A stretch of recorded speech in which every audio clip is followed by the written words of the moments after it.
As Steve Kenworthy arrived to close the show in the Harrier, he was not to know he was the RAF's last Harrier display pilot. Yeah, this is an amazing place to be flying the Harrier in the Wings and Wheels show. It's obviously it's where the Harriers were born, so to be back here and flying a Harrier is a fantastic experience. Really, it's great to be here. He said the Harrier because when I saw it stop, fly backwards and fly sideways, then I knew I'd seen everything. And coming from a man with that much history, that's a lot.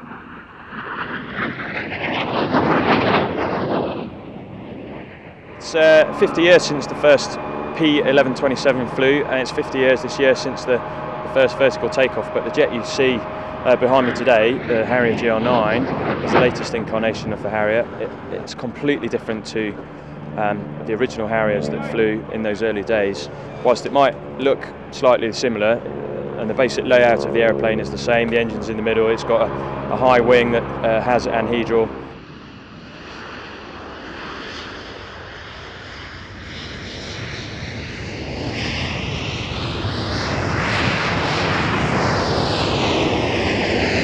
The actual aeroplane to fly is completely different. It's a lot more stable than the original designs. There's a lot of technology in there making it more stable, but also the avionics, the systems, the navigation systems, the computers that we use to operate the aeroplane are completely different as well. And the capability of the jet is something that the old test pilots would probably not believe how much it's advanced. Actually, it's a combat-proven, modern, capable aeroplane it's got the capability to remain in service for a good few years yet and remain credible as well.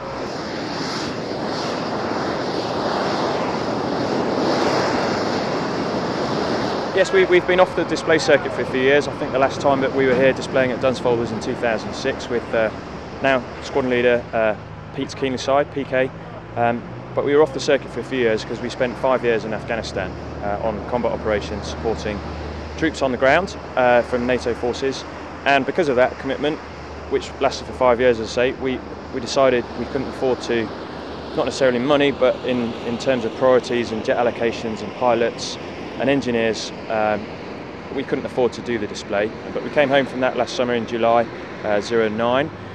Because we're home now, we haven't got such big commitments like we had a few years ago, so we can afford to run the display again, and it's great to be back on the circuit. The Harrier is certainly a crowd pleaser, and a lot of people come to an air show to see the Harrier fly, which is an amazing experience, really.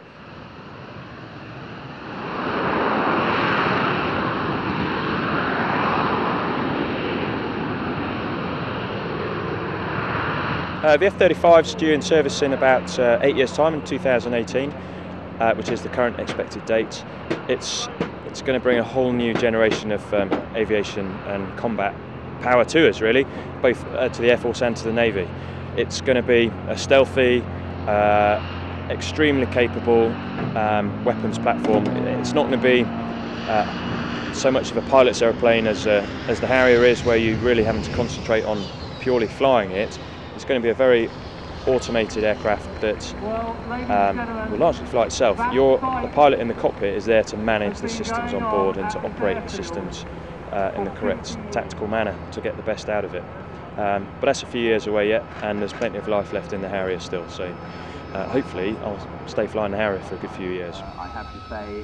We returned to Dunsfold on a cold and wet day in November 2010 for the 50th anniversary of the first flight of the Hawker P1127, the forerunner to the Harrier.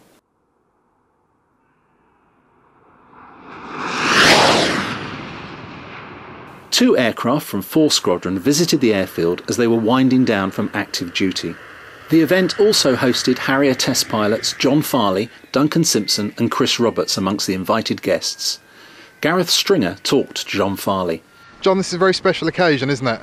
Well, certainly. I mean, Dunsfold was where the whole Harrier family started and got developed, and so, yes, it's wonderful to be back here again. It was just a very happy, small airfield to do development test flying from. I mean, there are some things in this life that shouldn't be done too much in the glare of publicity. I'm told political decision making, for example, sausage stuffing and test flying. You know, they're things you need to go away and do quietly by yourself, and Dunsfold was a wonderful place to do that. The event made all the more poignant by the imminent retirement of the aircraft, which the aircrew by now were more than well aware of. It is a very special day. We're just about at the 50th anniversary of the first Harrier hover here at Dunsfold. Our aeroplanes were built here, so we were very keen to come back, but clearly, we are sad that we're nearly at the end of UK V-style aviation. I've been flying the aeroplane since 1994. I've came straight through training, always been a Harrier pilot, and I'm now the commanding officer of what was the conversion unit, the training unit. We're not training anybody anymore, so we're spending our final days supporting the Army as they get ready to go out on Op Eric. It was the end of an era for the RAF and the end of one at Dunsfold, the home of the Harrier, where it's always been welcomed. Whilst the Harrier will not be back next year, the rest of us will, for another Wings and Wheels.